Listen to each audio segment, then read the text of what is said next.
Coucou les filles, j'espère que vous allez bien. Le ramadan se termine bientôt et la fête de l'Aïd approche à grands pas. J'avais envie de partager avec vous les préparatifs. C'est des préparatifs très simples, vous allez voir, c'est vraiment une vidéo assez globale. Donc on va commencer par les courses. Alors au niveau organisation, ça m'a vraiment pas pris beaucoup de temps puisque j'ai consacré une journée pour les courses et une journée pour faire vraiment tout ce que j'avais envie de faire. Donc je me suis d'abord rendue à Ikea et chez Ikea, ils ont fait une collection spécialement pour la fête de l'Aïd. J'ai donc acheté de la vaisselle, de la décoration, tout ce qu'il me fallait pour égayer la table. Ensuite, place aux cadeaux. Donc j'ai acheté les cadeaux pour les filles et les cadeaux pour les enfants du couple avec qui on va fêter la fête de l'Aïd. Et j'ai également acheté ce qu'il me fallait pour réaliser des gâteaux, pour préparer des petits sachets de bonbons, etc. Donc voilà, j'ai vraiment fait ça une journée et ensuite le lendemain, j'ai attaqué vraiment tous les préparatifs et ça a été hyper simple. On va commencer par les gâteaux. Donc les gâteaux, j'ai cette petite box à vous montrer que je trouvais vraiment chouette du site I Love Eloders. Je vous mettrai en barre d'informations. C'est un site malaisien qui a proposé une box spécialement pour la fête de l'Aïd avec des cookies, des petites lettres, etc. Vraiment super sympa. Sinon, j'ai aussi préparé des petits gâteaux. Donc j'ai préparé des gâteaux vraiment très simples les filles et rapides. Voilà, pour les personnes qui travaillent, pour les personnes qui n'ont pas le temps. Et à chaque fois, je vais vous mettre en suggestion les recettes puisque là, je vous montre juste les préparatifs, mais je vous ai vraiment préparé une vidéo pour chaque recette. J'ai décidé de faire des sablés et alors avec la même pâte, j'ai réalisé 3 sortes de gâteaux différents. Donc les premiers, vous avez vu avec des graines de sésame et de la confiture. Donc ces gâteaux-là ici, qui sont plus des gâteaux à faire avec des enfants. Donc moi, mes filles sont bien trop petites pour faire ça. Mais si vous avez des enfants un peu plus grands, c'est vraiment sympa voilà, de faire ce genre d'activité avec eux pour préparer la fête de l'Aïd. Et bien sûr, mes petites boules de coco, vraiment un indispensable pour moi. Je pense qu'on les connaît toutes, ces petites boules, et que toutes nos mamans les ont fait.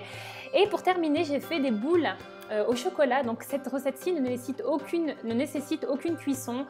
C'est super bon les filles, c'est vraiment un truc que je vous invite à tester. C'est à base de flocons d'avoine, de noix de coco. Et alors pour l'enrobage, j'ai fait un enrobage avec des petites boules perlées pour les enfants et un enrobage à base de noix de coco pour les plus grands. Et voilà les filles, vous n'avez plus qu'à disposer vos petits gâteaux dans des jolis petits plats. Donc comme je vous disais, n'hésitez pas à aller voir les vidéos que je vous ai préparées pour ces petites recettes. On passe ensuite aux bonbons. Donc la fête de l'Aïd pour moi, voilà, il faut des bonbons, des petits sachets de bonbons. Je sais pas, c'est quelque chose que je trouve super sympa et qui fait toujours plaisir aux enfants. Donc j'ai acheté des petits sachets, j'ai rempli voilà, mes petits sachets et j'ai disposé ça dans un joli pot. On va passer les filles aux cadeaux. Si vous avez des enfants, je pense que c'est vraiment quelque chose d'indispensable. Il faut marquer le coup durant ces 2 fêtes de l'Aïd.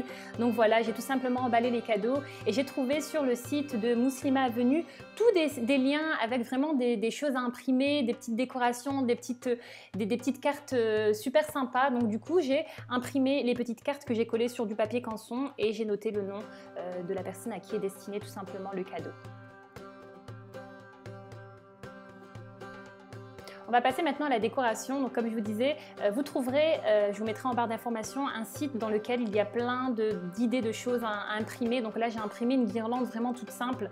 Voilà, j'avais pas le temps franchement et pas trop le courage d'en faire une moi-même. Et donc j'ai imprimé ça et j'ai trouvé ça super joli.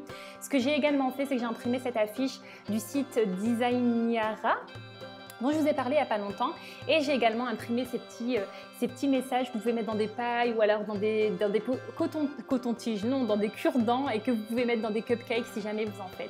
On passe à la décoration de la table. Donc tout ce que je suis en train de mettre ici, c'est ce que j'ai acheté chez Ikea et vous voyez que c'est vraiment un style très oriental. Donc il y avait soit du rouge, soit des motifs bleus et j'ai craqué pour le rouge tout simplement. Finalement c'est une table très simple, très sobre, mais j'aime beaucoup, j'aime vraiment beaucoup. On va passer maintenant à la tenue. Je vous avais fait une vidéo il n'y a pas longtemps avec 2 idées de tenue, donc je vous mettrai ça en suggestion, avec 2 idées de tenue pour la fête de l'Aïd. Une première tenue qui vient d'un site malaisien et la jupe est magnifique les filles. Donc voilà, une tenue vraiment très simple et très sobre dans des tons clairs. Et je vous ai proposé une autre tenue un peu plus flashy. rouge, mais finalement je ne vais pas porter ces robes-ci. Alors je vais vous montrer ce que mes filles et moi nous allons porter. Donc mes filles vont porter ces robes d'inspiration pakistanaise donc, que j'ai achetées chez TK Center dont je vous ai parlé au tout début. Et pour moi ça sera cette robe qui ne ressort pas très bien, qui vient de Forever 21. Voilà les filles, j'espère que cette petite vidéo vous aura plu. Je vous fais plein de gros bisous, prenez bien soin de vous et je vous dis à très vite pour une nouvelle vidéo. Bye bye.